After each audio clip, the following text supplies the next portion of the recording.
Hello, fantasy football fans, fantasyendzone.com.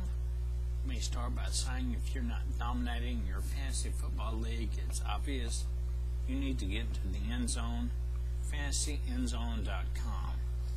Today's topic is about 5 quarterbacks that could win a championship for you. These guys are the field commander, the general on the field. These are guys that are really necessary for you to have a good fantasy football team. Number one, the most obvious is Drew Brees. He had a 70.6% completion rate. He threw for 4,388 yards with 34 touchdowns and 11 interceptions.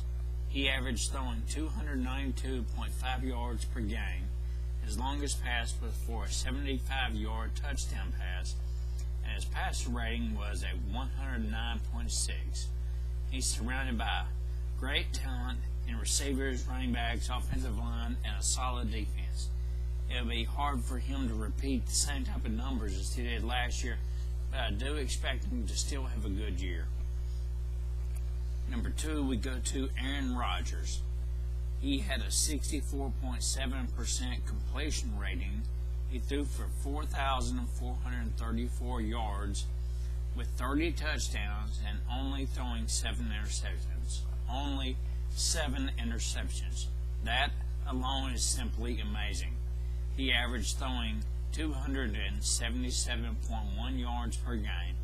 His longest pass was for an 83-yard touchdown pass, and his pass rating was 103.2. Another stat that stands alone, that he was sacked a league high 50 times. That's something the Packers must address this offseason through the draft or free agency. Most people thought that the glory days of the Packers were gone once Favre was out the door. This guy's got talent and can take them to the next level to becoming a great team. Okay, third on the list we have Philip Rivers. He had a 65.2% completion rating. He threw for 4,254 yards with 28 touchdowns and 9 interceptions. That's an impressive stat. His interceptions were just in the single digits. This guy was on my championship fantasy team this year. He did not wow you with huge numbers on any given Sunday, but he usually hit the average. He averaged around 18 points per game, and usually he hit that average. Another great thing was that he did not turn the ball over that much. He averaged throwing for 265.9 yards per game. His longest pass was for an 81-yard touchdown, and his passer rating was 104.4. With the departure of LT, the Chargers will probably turn to Rivers to throw the ball a little more.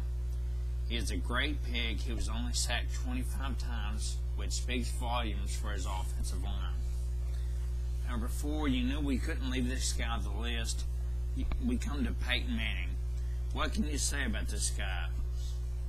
I can only say good things about him, and I really don't like him due to the fact that he went to the University of Tennessee. However, this year, he did not have Marvin Harrison, the best dependable weapon he has had for his entire career. He had a 68.8% completion rating. He threw for 4,500 yards with 33 touchdowns and 16 interceptions. He averaged throwing 281.2 yards per game. His longest pass was an 80-yard touchdown pass, and his passer rating was 99.9. Not bad for an off year. His most dependable weapon was Reggie Wayne, and he received most of the double teams. This opened up holes for Dallas Clark and other players as well. Austin Collie was productive along with Pierre Garçon. I have made the bold prediction that Austin Collie could become the next Wes Welker. He put up solid numbers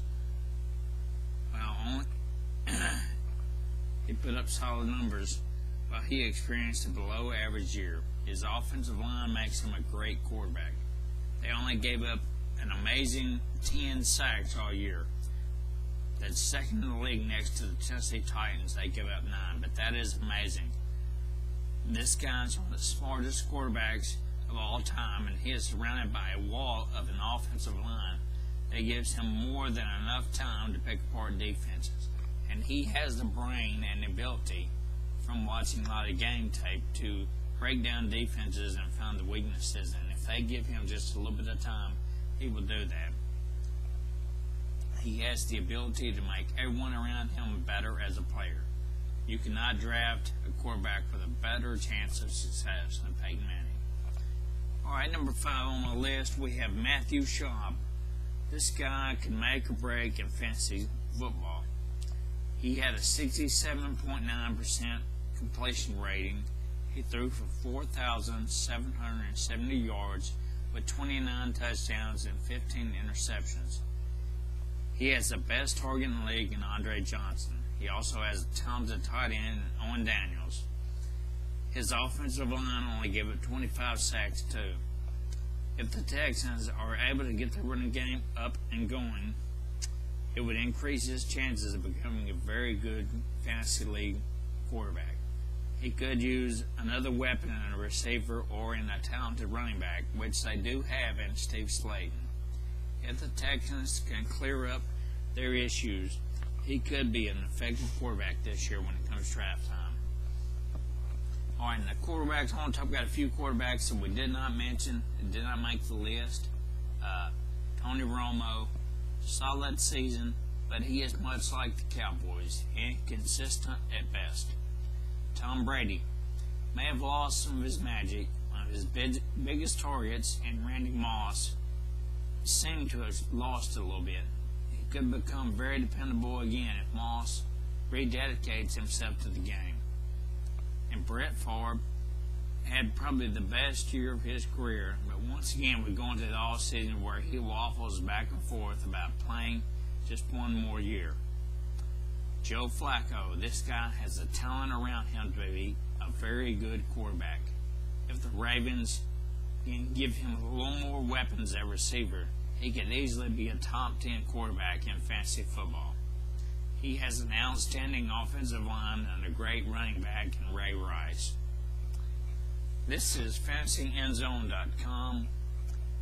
Let me end by saying, if you're not dominating your fantasy football league, it's obvious you need to get into the zone. fantasyendzone.com.